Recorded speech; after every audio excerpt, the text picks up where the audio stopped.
Many a times I've debated with my friends in the theology department here at Union College about who wrote the book of Hebrews or who wrote other books in the Bible, especially in the New Testament. Although Paul wrote most of them, there is some dispute as to who wrote these books, as after all, they were written 2,000 years ago.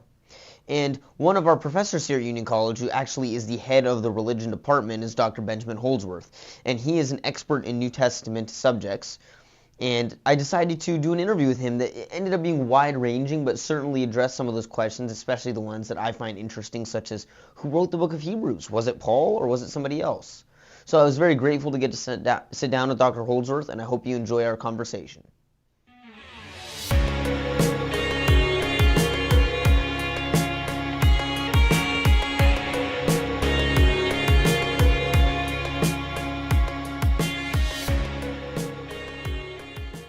I'm sitting here with Dr. Benjamin Holdsworth, who is the head of the religion department right here at Union College.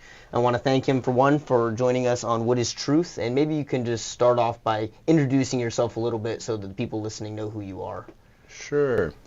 I'm Ben Holdsworth. I'm professor of religion at Union College and program director. I'm also have a background in New Testament. And a mixed experience in both business and in religion and theology. So have a wide-ranging background, lived a few places in my lifetime, not just here in Lincoln, Nebraska. So have a lot of places that I've traveled and been, and many of them intersect with the New Testament. Yeah, it's cool that you have the business side as well, because I'm trying that out right now with my degree to do a little bit of the business. Have you found that beneficial? Always. Good. Yeah, Okay. Anytime you have an opportunity to gain experience in business, it'll become directly applicable in whatever you do in ministry. Cool. And so financial statements, people, negotiation, understanding human relations, all comes into play. Sure. And it will be part of the fabric of wherever you go next, especially running board meetings. So yeah, so it's key piece. So what is it exactly that brought you? Because there's a lot of different paths. Presumably you start out with a theology bachelor's degree. Is that kind of where it started? So for me, the calling to look at ministry and go into sharing the gospel, sharing good news of Jesus, started back in academy, and and academy professors, academy teachers who were influential in my life. That led into looking at ministry as my undergraduate degree. So I ended up with a BA in theology. But at the same time, because I was interested in teaching, I also ended up with minors in history and social studies and secondary education. Okay. So that I was fully qualified to teach at a high school level when I finished my degree. So I didn't immediately go into ministry. And so what I did was worked a little bit in Maryland after I graduated. Okay. Moved to Florida when my wife got the first job that was matching to our careers. So we worked on this assumption of whoever got the career in their field first, that's where we moved. Okay. So that's how we ended up in Florida. Okay. And in Florida, I taught for 3 years at a junior academy, a year at the Adventist Academy in Apopka, Florida.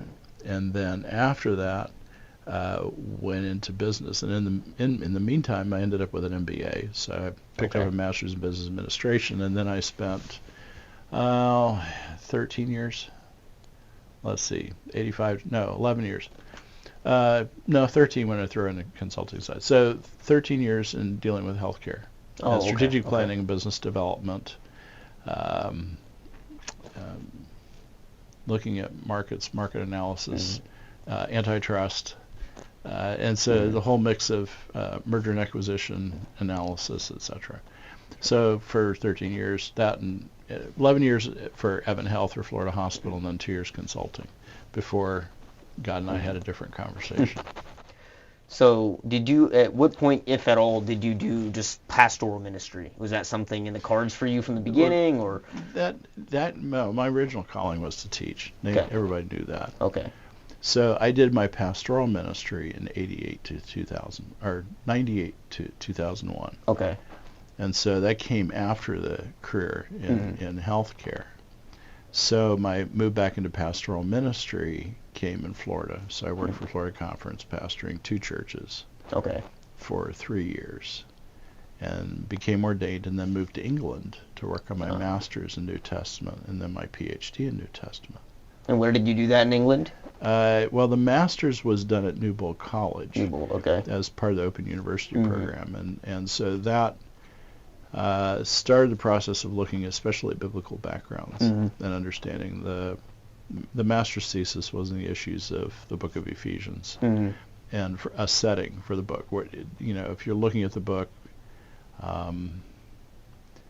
does it have a reasonable setting, a reasonable way in which it's actually read in Ephesus or in that region? And so that was the purpose of that. After that was finished in 2001, then we moved to Durham in the north of England, and I went to the University of Durham for working on my doctorate, and that doctorate was in Romans.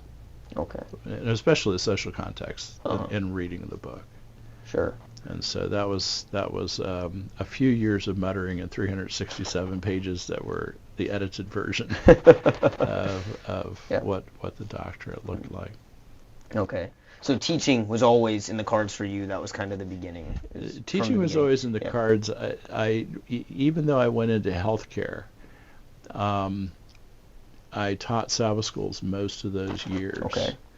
That I wasn't involved in a classroom. Even when I was involved in a classroom, still teaching in church practically every week for most of that time. And in a couple of those churches, those classes were fairly large. So in one church, we had about 85 people in Sabbath school. Okay. On Sabbath. Wow. And there were 4 of us in that team who taught, and it was a really, really great group, a really great Sabbath school. Lots of interaction and a lot of biblical study. We didn't follow the traditional quarterly. Okay. But what we did was we took the topic of that quarter, then we worked at the issues. Okay. Using a very wide range of material and approaches and how we would deal with it. So it was a unique group, but it was an interesting setting to go from an 85-member Sabbath school to a 40-member church. Right. And so it was just a way of experiencing a different kind of change. Lord opened the doors for all that to happen. Yeah. So then, I guess, when did you start at Union College? When did that happen? So I was finishing up my doctorate and hadn't started looking yet. And so there's a longer story there, but I came here in July of 2009. Okay. And have been here since. And you just became the head of the program last year? Became year. program chair last June 1. Last June 1 precisely, yes. Yeah. Because it's that recent that you started. Well, the cycle for academics is May 31 to June 1. Right. Back up. June 1 to May 31 cycle. So that's the way it works. Okay. And here you teach, if I remember correctly, the main ones that at least I know that I'm going to be involved with are like Christian ethics, New Testament epistles. What other classes do you teach that I'm missing? Not ones you likely will teach or take, but my mix of classes has shifted through time. So right now in the fall I teach biomedical ethics, mostly for people going into direction in healthcare. Right. And so that's a different mix of topics in the course that primarily deal with the issues of medicine and worldview within healthcare. So that I teach that in the fall. I teach a course called Global Environment International Policy in the fall that looks at the intersection of 3 disciplines. So it's the intersection of religion, science, and looking at the issues of the environment, and then the whole issues of policy making from an international perspective in regard to those issues in conversation with the Bible. And then the third class I teach is medical ethics for the physician assistant program.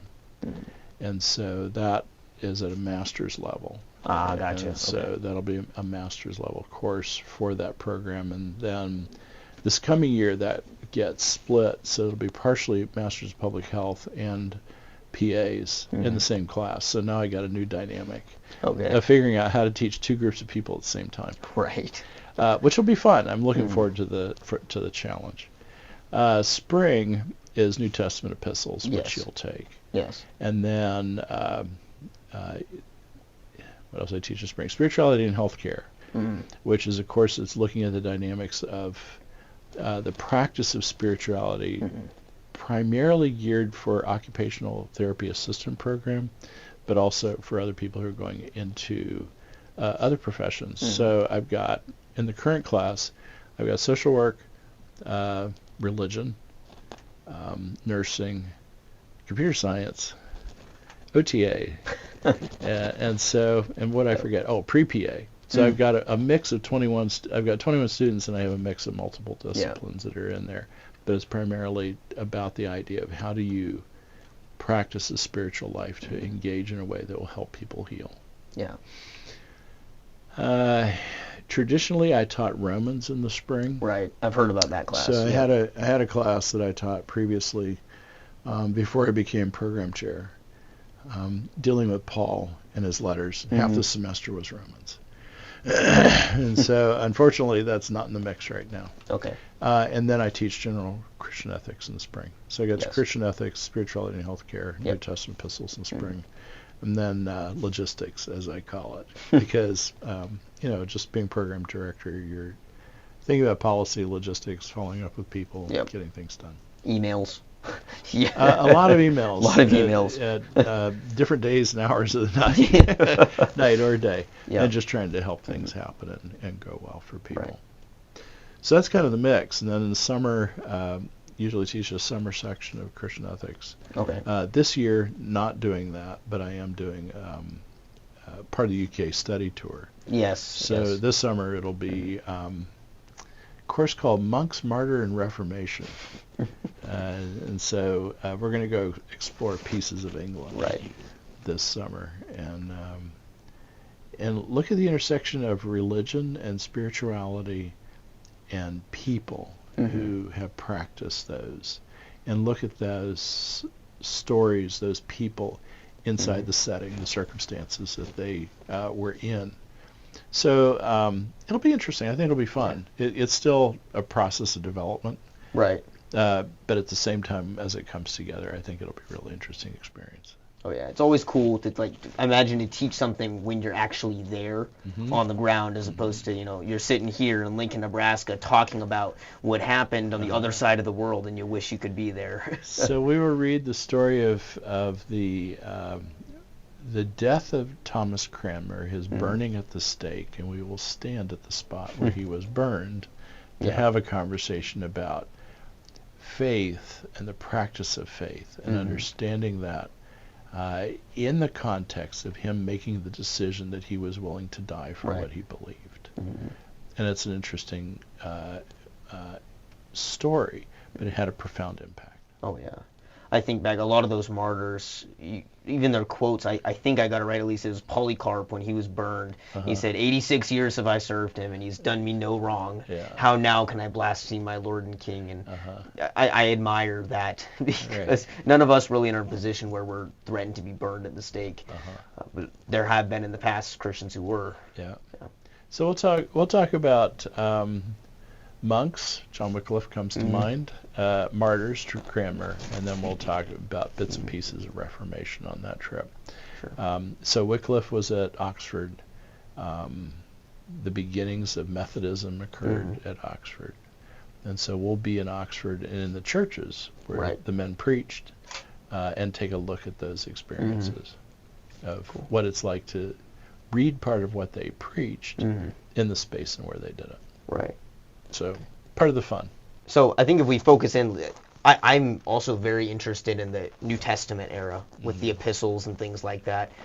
I could see myself going down a similar track. I love that stuff. And the question that I know probably has a simple answer but would still be interesting to dive into, I even see a book behind you on the shelf there that says, who wrote the Bible? And there's some books in the Bible where we're really not sure. And a good example of that is the book of Hebrews. So I'm going to ask you this question knowing that there's not going to be a satisfying answer, but who do you think wrote the book of Hebrews? You didn't take my New Testament epistles class. There's a fee to get into this part. Well, there is, but it's required. So sooner or later we'll have this conversation. Hebrews is an interesting book because of the way it's positioned. We get a hint of setting in the last chapter.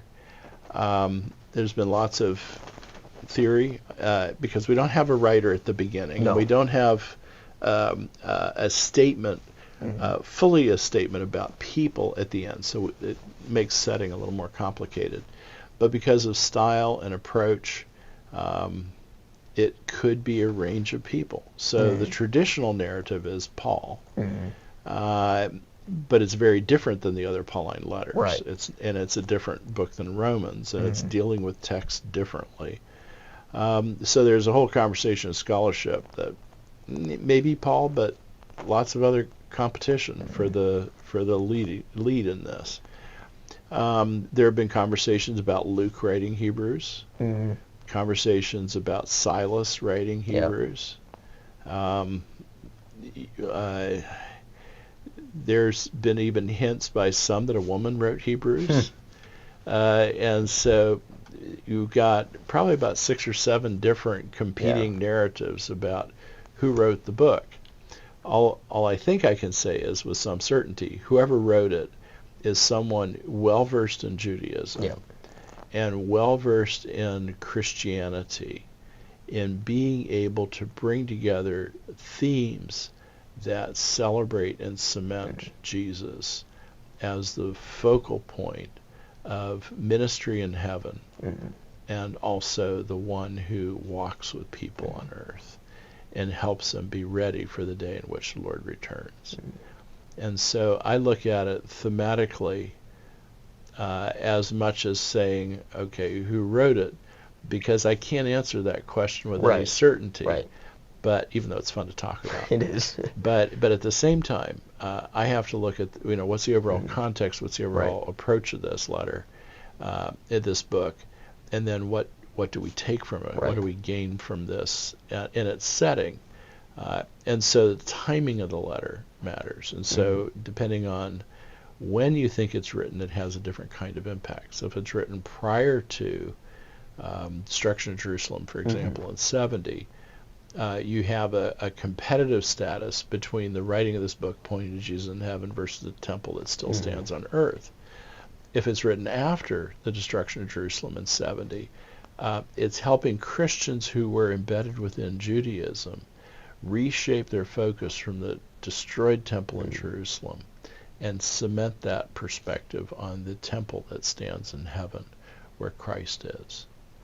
And so there's, I think, the deeper piece of thinking about Hebrews is about understanding that need for the book to be written to reaffirm the focus on Jesus, and also in context of what's going on in that mid to late 60s and early 70s period in Christian history. Yeah.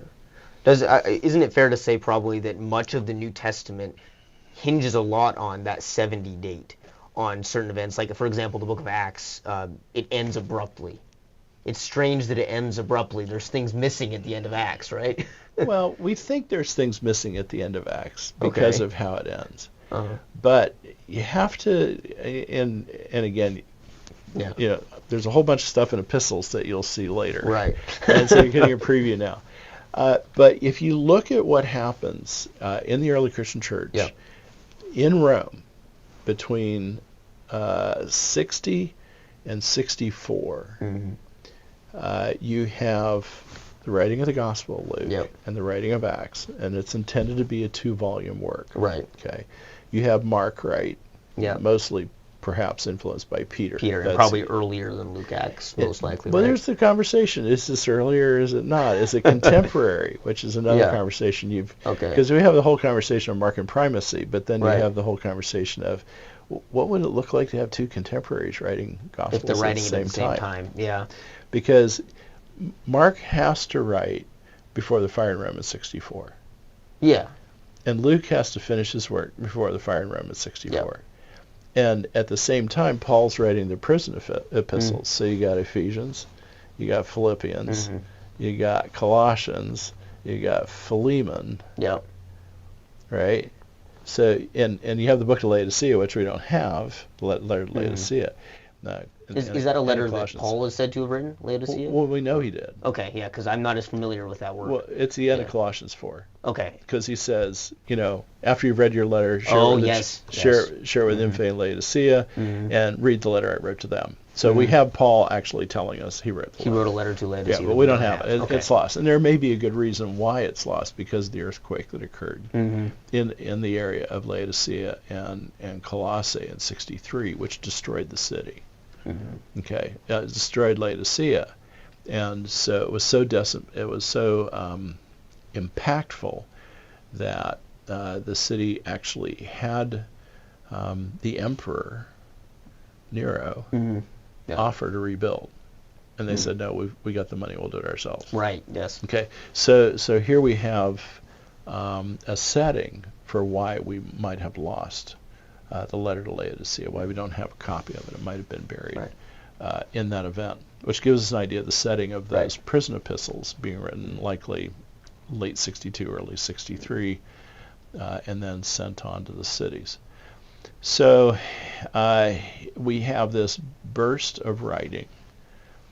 We have this confluence of church leadership, both Peter and Paul in the city, along with these other writers who are summarizing the life of Jesus and preparing letters that would help influence the church.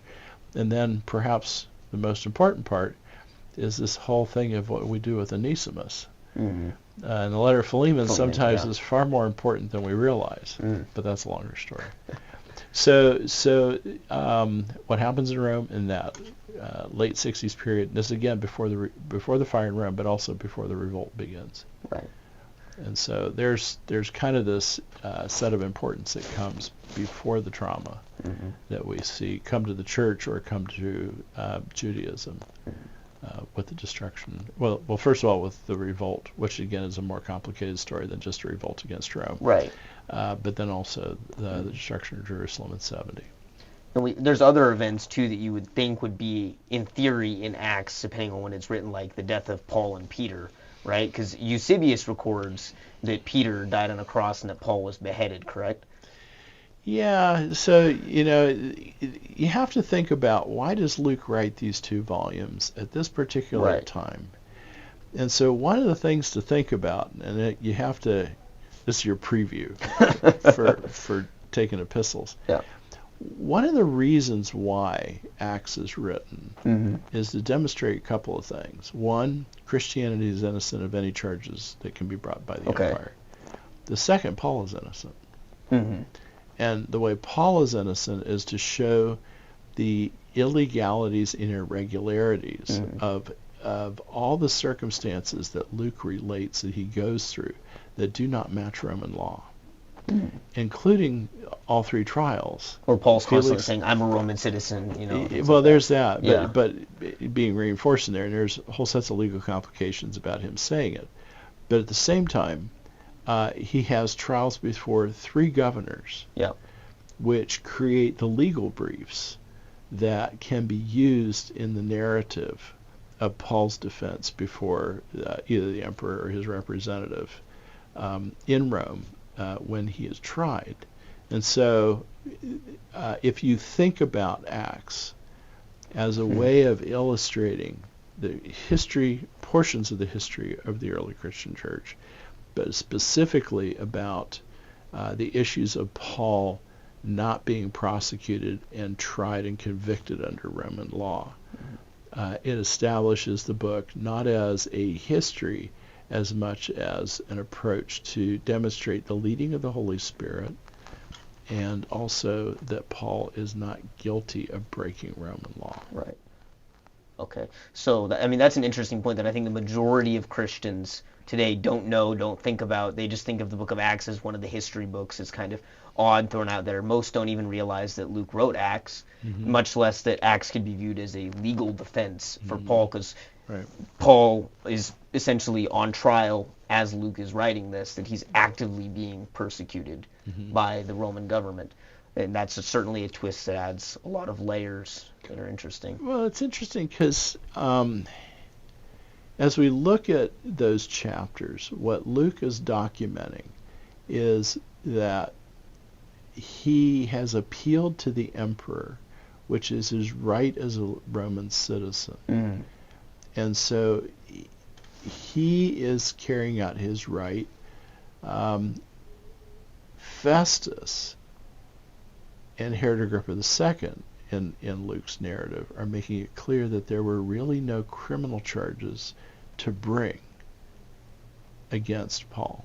Mm-hmm. And so he is sent to Rome, but what Luke is substantiating, and there are probably other legal documents that would have gotten the centurion, that Paul does not have a basis of being tried under Roman law and should be released. And so there's the hint that's being given without trying to create the full legal summary. But because he brings back the Jewish leadership in the last chapter, in Acts 28, the Jewish leadership of Rome saying, we don't know anything about this guy doing anything wrong. He's reinforcing the message that the process of illegality also stretches to the Jerusalem leadership. And they too carried out processes that did not incriminate nor punish or bring about consequences of death to Paul. In fact, what they engaged in was illegal activity in regard to his case, which shows again that injustice has occurred towards this person who is a Roman as well as being Jewish. And so is Paul held? Yes. Is he held under house arrest? Yes. But in this first set of circumstances where Christians are not seen as a illegal religion, Paul is treated within his rights as a Roman citizen who is awaiting trial. Right.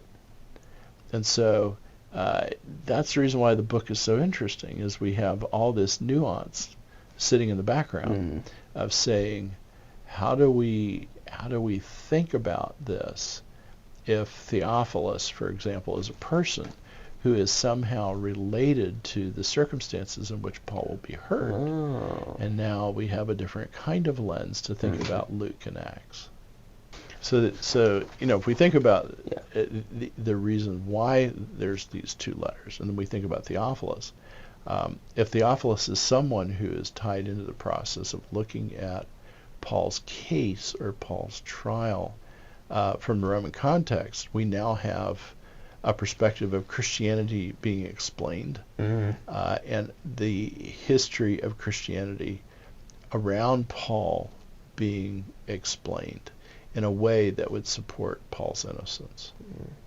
Okay, that's really interesting too, because there is debate over whether Theophilus was an individual or whether it was just kind of this concept, because it means lover of God, right, in Greek. Yeah. Friend of God, lover of God.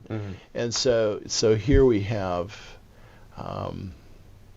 a different set of nuances, different set of circumstances we have to grapple with. And so it's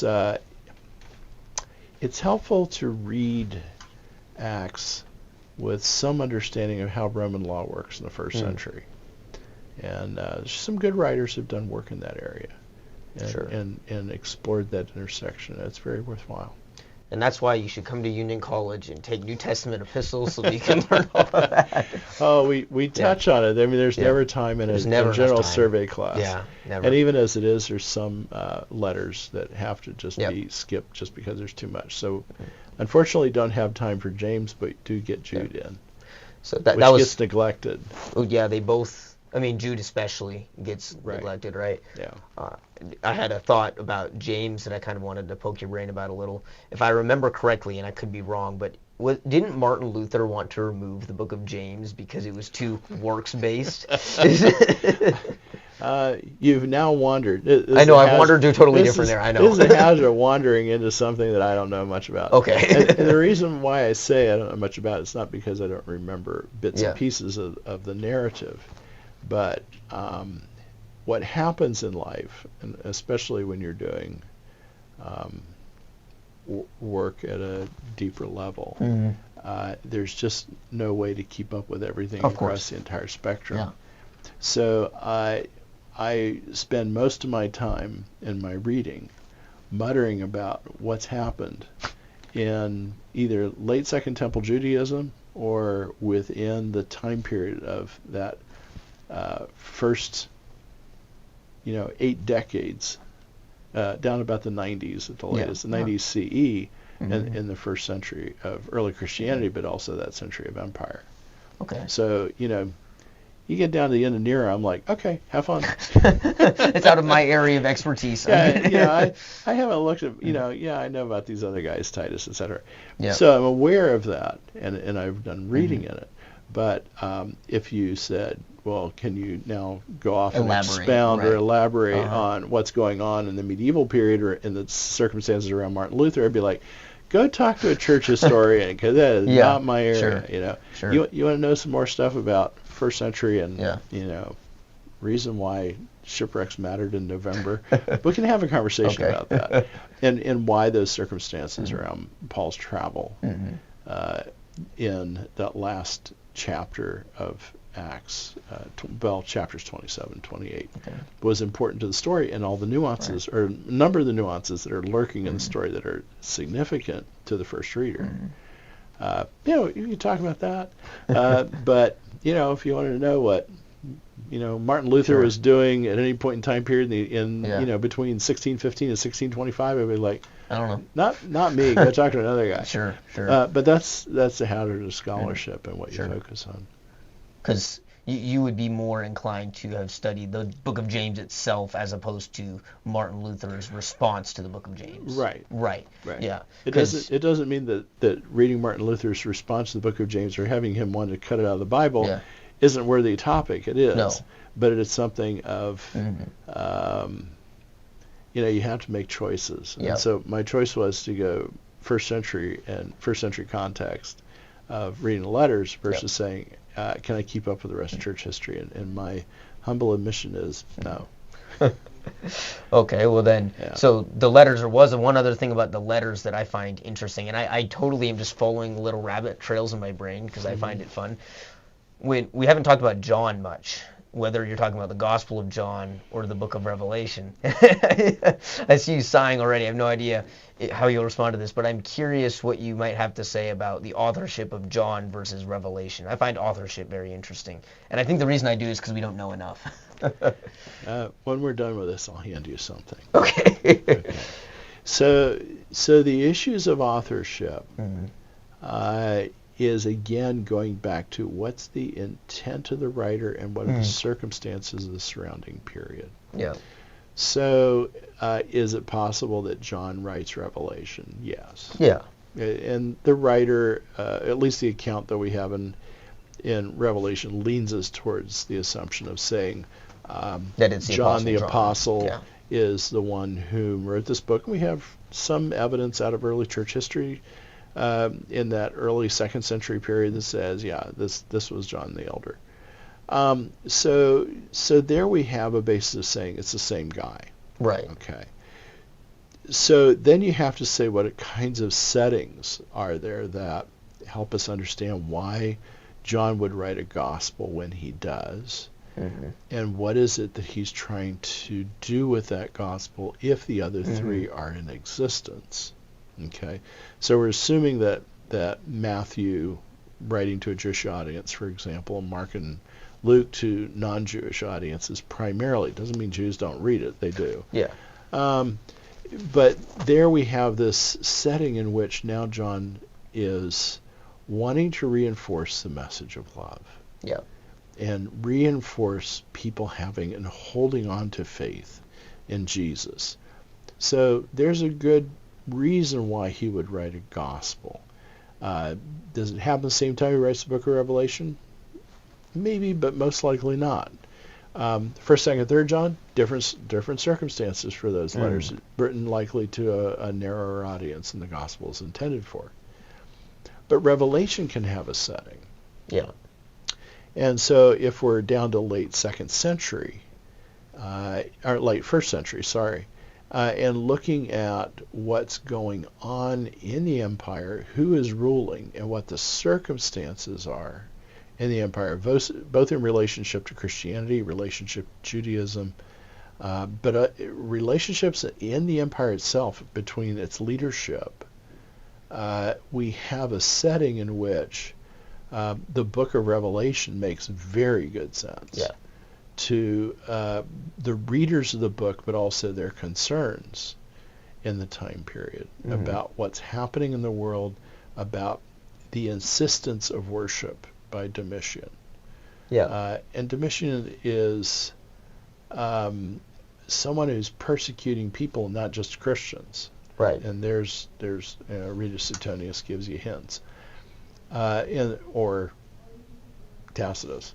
And so here we have sets of narrative that creates a flavored context for how we hear Revelation in relation to that time period where people are being challenged from lots of different directions about holding on to or being faithful to Christianity in the face of these challenges. And so the book provides hope and comfort and a refocus on Jesus. So that's why it's called the Apocalypse. All right. Of Jesus Christ. Well, there we go. Right, it's the revelation of Jesus Christ. But it's a reminder of the coming of Christ as the one who is supreme and over all things in the face of an emperor who is saying, I want you to worship me. And if you don't, I will kill you. Right? So I'm summarizing a certain perspective of Domitian. But at the same time, while we look at it as prophetic and look at the prophetic material, it's first written as prophecy to this group of people who are here in the early to mid to late 90s saying what we are going through seems unsustainable, and how long will we go through this? When does Jesus come back? So there's a conversation longer than you thought, but at the same time it helps us think about authorship and think about how we grapple with what the content of letters are, and then what that helps us learn, what it helps us see in relationship to them. Because we have the majority of the New Testament written by Paul. Correct? Is it the majority, or is that kind of debated too, depending on which? The percentage, I think, is around 50, isn't it? No, I think it's a little less than that. But, do you?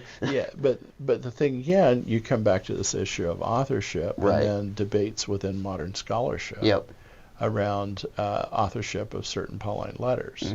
And so the whole breakdown of the Pauline versus Deuteropauline, who's the second Paul guy, who writes like Paul but may not be Paul, which is the conversation in modern scholarship of, for example, in Ephesians, does Paul write Ephesians or not? Is this somebody else mimicking Paul? Because we assume that Paul wrote Romans, and we assume that he wrote Galatians, and then we have these folks that would like to debate a number of the other letters that are left. Well, we could go all day going down all these little rabbit trails, but what I'm hearing is, the authorship is not the most important thing. It's the context and the message, and I think we could have easily ended off on what you were saying about the book of Revelation and John, and those are beautiful works, both the Gospel of John and the book of Revelation, regardless of who wrote them. So looking at the time, we could probably end off right about here, but I really appreciate the insight, Dr. Holdsworth. Thanks for coming on. Thank you. Glad to be here. And hope people are blessed by our conversation. Hope so too. Thank you. Thank you.